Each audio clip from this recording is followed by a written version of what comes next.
Bien, bonjour à tous. Je vous apporte le salut fraternel du centre hospitalier Pierre Oudot à Bourgoin-Jallieu. J'ai le mandat pour voter favorablement le rapport d'activité de trésorerie. Je ne vais pas être original malheureusement par rapport à mes prédécesseurs de Voiron. En 2018, j'étais venue au dernier congrès faire une intervention concernant la situation des hospitaliers en dénonçant depuis des décennies des politiques budgétaires restrictives. Depuis des décennies, FO n'a eu de cesse de dénoncer, d'alerter les politiques sur les conditions de travail dégradantes et la revalorisation salariale. Et la pandémie est arrivée, liée à la crise sanitaire, et cela n'a été qu'une goutte d'eau qui a fait déborder le vase. Le quoi qu'il en coûte est devenu le quoi qu'il en coûte aux salariés. Le gouvernement découvre la situation des salariés du milieu hospitalier et médico-social en les remerciant de leur investissement pendant la crise sanitaire en offrant des primes au compte-gouttes qui n'a eu que l'effet de diviser et créer encore plus des inégalités entre les agents. Quel mépris! Comme au niveau national, le CH Pierre Oudot n'échappe pas à cette règle. Le constat d'après-crise est catastrophique pour tout corps de métier confondu. On a les mêmes retours. Je n'en peux plus, je suis épuisée. Je ne peux plus travailler comme ça, je fais de la maltraitance. Je suis dégoûtée du métier. On ne nous informe pas des nouveaux projets qui ne sont plus, en plus, pas compatibles avec la réalité du travail. On ne nous écoute pas. On n'a aucune reconnaissance.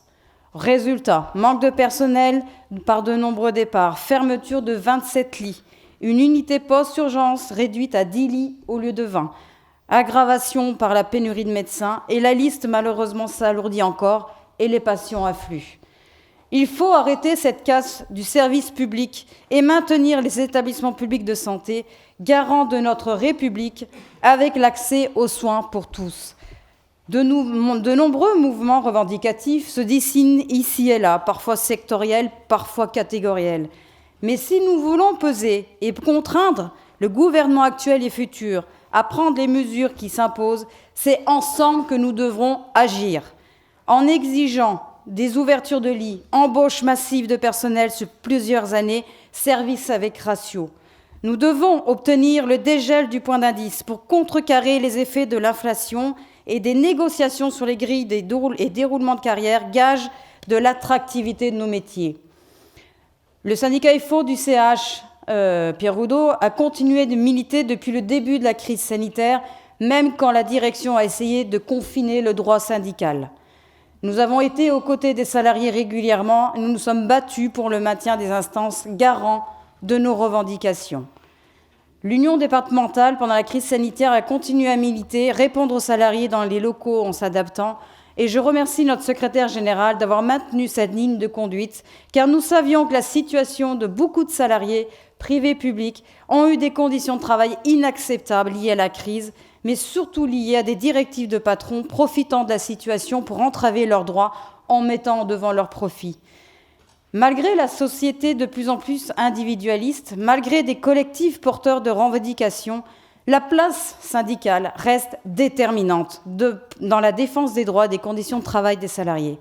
Le développement syndical est le levier indispensable pour lutter contre les politiques d'austérité budgétaire. Force ouvrière se bat et se battra pour garder et maintenir notre sécurité sociale pour tous, lutter pour maintenir un service public avec des mesures en adéquation, avec une prise en charge digne pour la population. Pas de République sans service public. Syndiqués, privés, publics, ensemble pour résister, revendiquer et reconquérir tous nos droits.